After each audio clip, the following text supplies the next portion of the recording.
नमस्कार, स्वागत आहे तुमचे आपल्या खोल चर्चा या चॅनलवर। आज पुन्हा एकदा एक नवीन माहिती घेऊन तुमच्यासाठी सज्ज झालो आहोत। मराठा आरक्षण अहवालातील 4 महत्त्वाच्या गोष्टी समोर आल्या आहेत। जाणून घेऊया कोणाला आरक्षण मिळणार आणि कोणाला आरक्षण मिळणार नाही। या संदर्भात खोलवर चर्चा करण्यासाठी व्हिडिओ शेवटपर्यंत आवर्जून बघा।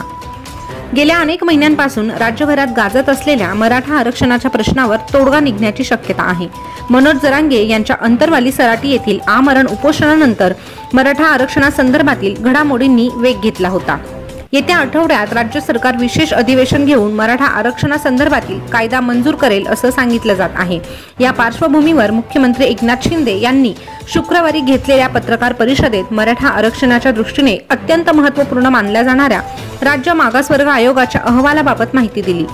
राज्य मागासवर्ग आयोगाच्या या अहवालाच्या आधारे मराठा आरक्षण लागू होईल। या अहवालातील काही महत्त्वाच्या शिफारसी या सध्या चर्चेचा विषय ठरत आहे। मराठा आरक्षणाबाबत मागास आयोगाच्या अहवालात नेमकं काय आहे हे आता आपण जाणून घेऊया। 1. मराठा समाजाला स्वतंत्र आरक्षण देणार। 2. ओबीसी आरक्षणाला धक्का न लावता मराठा आरक्षण मिळणार।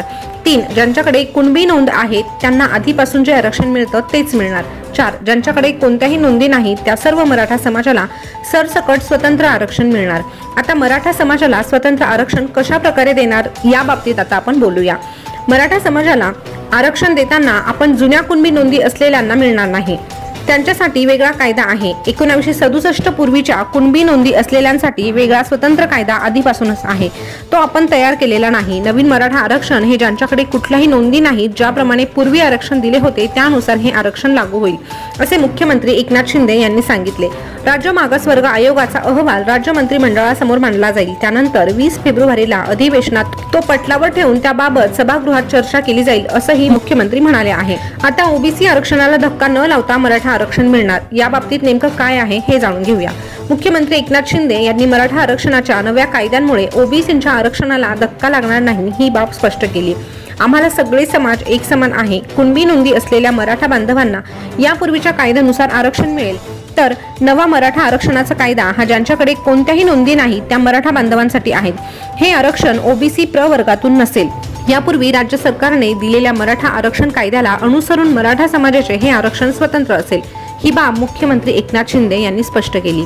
मनोज जरांगेंनी आंदोलन मागे घ्यावे असंही मुख्यमंत्री म्हणाले। नेमकं काय आहे प्रकरण हे आता आपण जाणून घेऊया। मराठा समाजाला कायद्याच्या चौकटीत टिकणारं ओबीसी समाजाच्या आरक्षणाला धक्का न लागता आरक्षण मिळालं पाहिजे, ही सरकारची पहिल्यापासूनची भूमिका आहे। मराठा आंदोलकांच्या मागणीनुसार कुणबी नोंदी सापडलेल्या मराठा बांधवांना प्रमाणपत्र देण्याचे काम आपण सुरू केले आहे। राज्य सरकार सकारात्मक भूमिका घेत असताना मनोज जरांगे यांनी आमरण उपोषण करणे योग्य नाही, त्यामुळे मनोज जरांगे यांनी उपोषण मागे घ्यावे असे शिंदे यांनी म्हटलं आहे। अगोदरच्या GR मध्ये काही बाबी अस्पष्ट होत्या, त्रुटी होत्या, त्यामध्ये सुधारणा करून जुन्या कुणबी नोंदी असलेल्यांना सुलभपणे दाखले कसे मिळतील याची व्यवस्था सरकारने केली आहे, असं देखील मुख्यमंत्री शिंदे यांनी आता स्पष्ट केलं आहे। तर या संदर्भात तुम्हाला काय वाटतं, तुमची काय मतं आहे हे कमेंटद्वारे नक्की कळवा आणि अशीच नवनवीन माहिती जाणून घेण्यासाठी आपल्या खोल चर्चा या चॅनलला सबस्क्राईब करा। त्यासोबतच येणारा प्रत्येक व्हिडिओ बघण्यासाठी शेजारचं बेल बटन प्रेस करून ठेवायला अजिबात विसरू नका। पुन्हा भेटूया, धन्यवाद।